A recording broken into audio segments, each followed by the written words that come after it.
ना वो सपना देखो जो टूट जाए, ना वो सपना देखो जो टूट जाए, ना वो हाथ थामो जो छूट जाए। ना वो सपना देखो जो टूट जाए, ना वो हाथ थामो जो छूट जाए। मत आने दो किसी को इतना करीब, मत आने दो किसी को इतना करीब कि का वह दूर चला जाए तो हमारा मन हमसे ही रूठ जाए, हमारा चित्त हमसे ही रूठ जाए। बिल्कुल इसी टाइप की घटना घटी थी इतिहास में 2000 साल पहले। वो सपना देखा घरसेन आचार्य,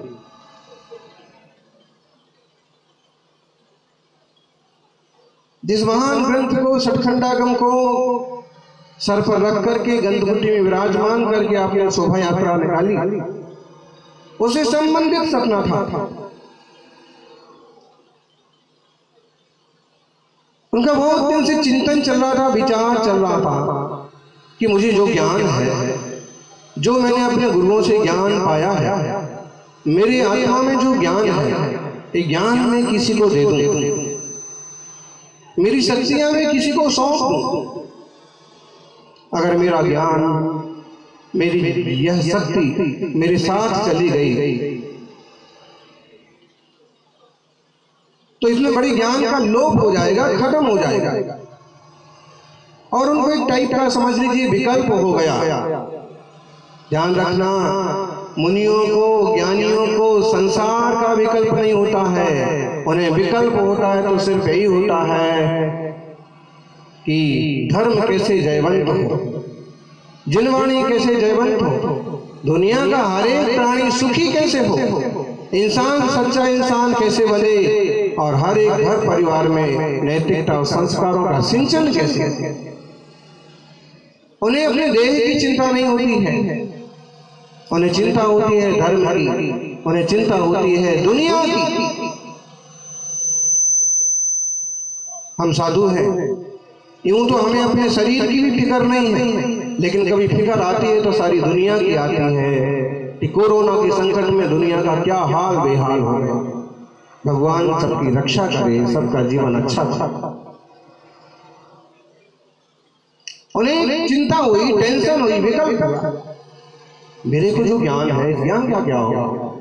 अगर इस ज्ञान को झेलने वाले, समझने वाले कोई मिल जाए बहुत अच्छा हो। उन्होंने एक पत्र भी लिखा था। उस जमाने में पत्र जाने में भी बहुत दिन लगते थे, सूचना पहुंचने में भी। और महिमा नगरी के, बेन्ना नदी के तट पर एक बड़ा मुनि संघ दक्षिण भारत में विराजमान था, और कई सारे तपस्वी साधु इकट्ठे होकर के वहां युग प्रतिक्रमण कर रहे थे, और बड़ा सारा संघ था वहां, 1000 से ज्यादा साधु थे। वहां उन्होंने एक चिट्ठी भेजी आचार्य अरहत बलि के नाम के, हे आचार्य श्री, आपके संघ में एक से एक ज्ञानी और तपस्वी साधु हैं। मेरी भावना है कि कोई 2 ऐसे साधु मेरे पास भेजे जाएं कि जो मैं कुछ कहूं वो उसे झेल सके, पकड़ सके, लिख सके। उस समय टेप रिकॉर्डर नहीं था, रिकॉर्डिंग का कोई सिस्टम नहीं था, और आज तो इतना सा छोटा सा मोबाइल में आप दुनिया की रिकॉर्डिंग कर लो। उस समय तो केवल बुद्धि और ज्ञान के बल पर ही जो कुछ करना सो करना। मुझे तो ऐसे शिष्य चाहिए। आचार्य अरहत बलि ने विचार किया, पत्र मुनि सभा को सुनाया। मुनि लोग पत्र सुन करके बहुत प्रमुदित हुए कि एक बड़े आचार्य हैं घरसेन, जो गिरनार की गुफा में विराजे हैं, और उनका पत्र आया है और 2 मुनियों को बुलाया है, वो अपना ज्ञान दे देना चाहते हैं। धन्य है ऐसे आचार्य जिनको जिन धर्म की और शुद्ध ज्ञान की चिंता है। दुनिया को केवल अपने पेट की चिंता होती है, अपनी बेटी की चिंता होती है, रोटी की चिंता होती है, बेटी की चिंता होती है। और ये आचार्य श्री धन्य है जिन्हें श्रुत ज्ञान की चिंता है, ताकि ये ज्ञान का दीपक सदियों सदियों तक जलता रहे और इसके प्रकाश में सारा विश्व आगे बढ़ता रहे। सज्जनों, अरहत बलि आचार्य ने दो मुनियों को आदेश दिया।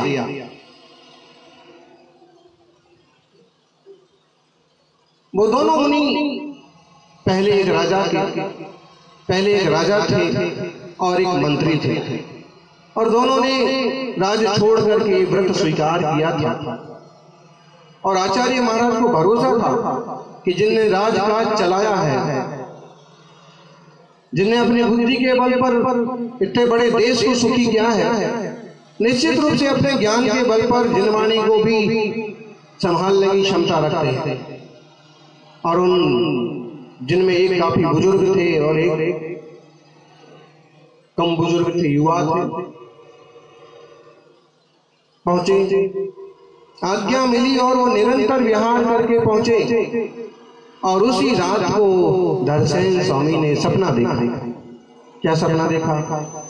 दो युवा, दो तरुण बैल सपने में दो श्वेत वृषभ उन्हें दिखाई देते।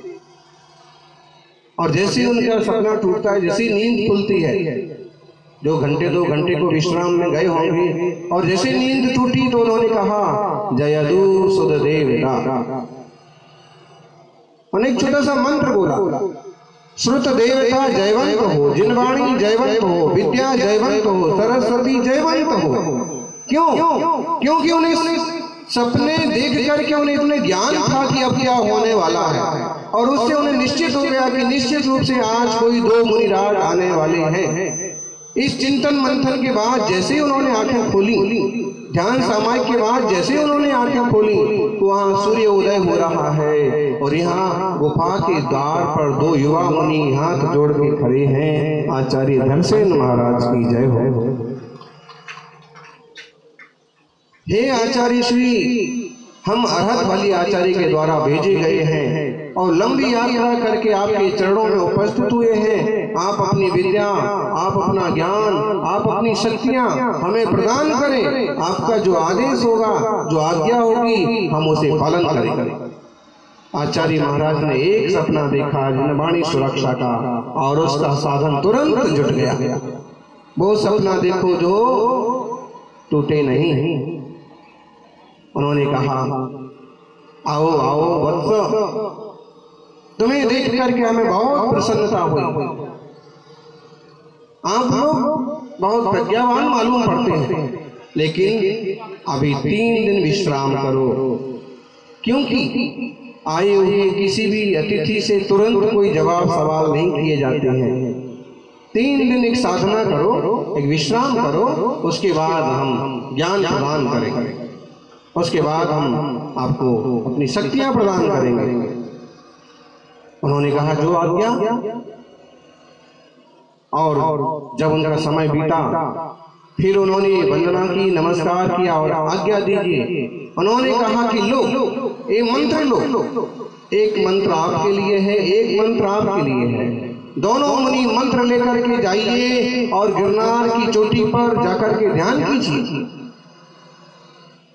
जब ये मंत्र सिद्ध हो जाए, इस मंत्र का अधिष्ठाता देवता देवी प्रकट हो जाए और मंत्र सिद्ध हो जाए, तो वापिस आना। मंत्र सिद्ध ना हो तो ना। और एक बात, अपने हिसाब से मंत्र में फेर बदल भी कर सकते हो। अगर कुछ कमी महसूस पड़े तो दौड़े दौड़े मत आना पूछने के लिए। बहुत ऊंचाई पर है चोटी गिरनार। जो आज्ञा, गुरु आज्ञा से दोधारिया। और दोनों गिरनार पर्वत की चोटी पर चढ़ गए, ध्यान में बैठ गए। ध्यान की ऐसी स्थिरता बनी कि आधी रात भी बीती नहीं कि दोनों मुनियों के सामने एक एक देवी प्रकट कर। मुनियों को देवियों से तो क्या लेना देना, उन्हें तो गुरु की आज्ञा का पालन करना था।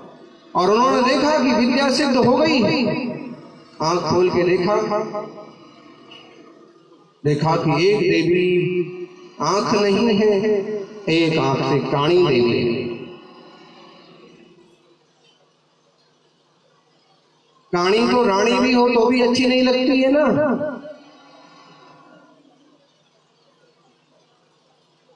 काणी देवी। दूसरे मुनि ने देखा कि इनका रूप भी थोड़ा सा दांत बाहर निकले हुए हैं। क्यों जी? दांत बाहर निकले हुए हो तो ऐसी देवी भी अच्छी नहीं लगती है। आजकल तो दांतों को पिंजरा लगा देते हैं तो दांत अंदर के अंदर घुस जाते हैं।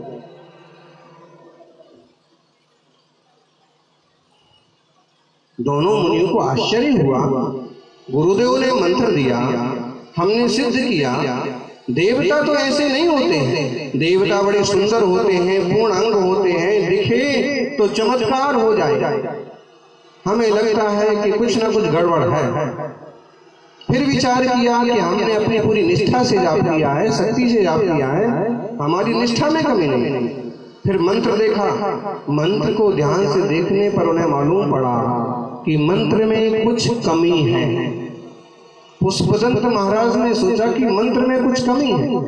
भूतबली मुनिराज ने भी सोचा कि कुछ ज्यादा मालूम पड़ता था। व्याकरण के ज्ञानी थे, दोनों ने अपना अपना मंत्र जांचा। पहले तो सोचा गुरु ने मंत्र दिया है तो हम इसमें सुधार कैसे कर सकते, जाके हमें गुरु से पूछना चाहिए। लेकिन फिर विचार आया कि गुरु ने कहा था कि दौड़े दौड़े मत आना, कुछ ऊंचा नीचा हो तो खुद संभालना। तो उन्हें समझ में आ गया कि दान वहां नहीं जाना चाहिए, खुद ठीक करा। उन्होंने मंत्र को सुधारा, मंत्र को ठीक किया तो फिर ध्यान में बैठ गए। ध्यान की गहराई में उतरे और अंतर्मुहूर्त में फिर से मंत्र सिद्ध हो गया। लेकिन अब की बार जो देवियां प्रकट हुई वो एकदम सुंदर, बिल्कुल सुंदर। दोनों आंखें बढ़िया, दांत बढ़िया, सजावट बढ़िया, सोने चांदी के आभूषण पहने हुए और मुनिराज के सामने हाथ जोड़ के खड़ी हैं देवियां। भोर होने को है और दो देवियां एक एक मुनिराज के सामने एक एक खड़ी हैं। हाथ जोड़ के उन्होंने कहा, भगवान हमारे लिए आज्ञा दीजिए। आप मुनियों की ब्रह्मचर्य शक्ति, मुनियों की आत्मशक्ति, मुनियों की साधना की शक्ति देखिए तो कैसी गजब की है। देवियां हाथ जोड़ के सामने खड़ी हैं और वो सिर्फ इतना सा कहते हैं, हमें आज्ञा दीजिए। उन देवियों ने कहा, मुनि ने नहीं कहा कि देवी माँ हमें आज्ञा दीजिए। देवियों ने कहा कि प्रभु हे तपस्वी हमें क्यों याद किया, हमें आज्ञा दीजिए।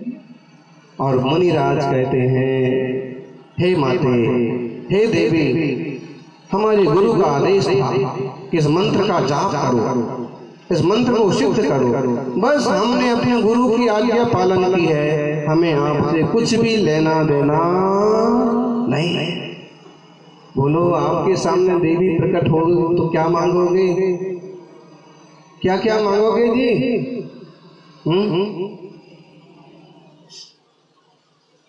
महाराज पूछो ही मत, पहले से हम एक लिस्ट बना के रखेंगे। वीतरागी मुनि, उन्हें कुछ नहीं चाहिए। उन्होंने कह दिया, हे देवी, सिर्फ गुरु की आज्ञा पालन करने के लिए हमने जाप किए, आप अपने स्थान पर पधारिए। और वो दोनों भोर हुई और तुरंत गुरु चरणों में पहुंचे। सारी कथा सुना दी। गुरुदेव बहुत प्रसन्न हुए। ऐसे अद्भुत शिष्य, ना लोभी, ना लालची, ना मूर्ख, ना दुष्ट, अत्यंत सहज शांत वीतरागी ज्ञानी और ऐसे दृढ़ प्रतिज्ञा वाले और ऐसे ब्रह्मचर्य वाले कि सुंदर देवियां आई तो उनकी तरफ नजर उठा के भी नहीं देखा, अपितु सहजता से कह दिया कि आप अपनी जगह पर। फिर गुरुदेव प्रसन्न हुए। उन्होंने कहा, बस आज से आपका ज्ञानारंभ हो जाएगा। हमें जो कर्म प्रवृत्ति प्रावर्त का ज्ञान है, जो हमें शास्त्र का ज्ञान है, जो हमें पूर्वों का ज्ञान है, वह हमें आपको दे देना चाहता हूँ। द्वितीय पूर्व के अंशों का जो मुझे ज्ञान है वो हम आपको देंगे और आप सहजता से स्वीकार करते जाना, क्योंकि कालांतर में आप लिपिबंध करके उसे दुनिया के सामने पेश करेंगे। और उनकी पढ़ाई चालू हो गई।